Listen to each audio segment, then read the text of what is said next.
Stavba pokračovala naozaj veľmi rýchlo. Už sme mali dokonca schodisko.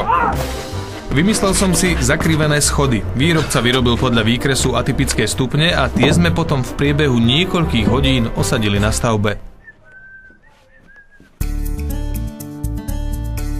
Správne umiestnenie schodov zameriame nivelačným prístrojom. Nosnú podmurovku založíme na hydroizoláciu do vrstvy vápenno-cementovej malty. Schodiskové stupne sú vystužené pórobetonové prvky, ktoré ukladáme na oboch koncoch do tenkovrstevnej murovacej malty. Prvý schodiskový stupeň osadíme vyššie o hrúbku podlahy.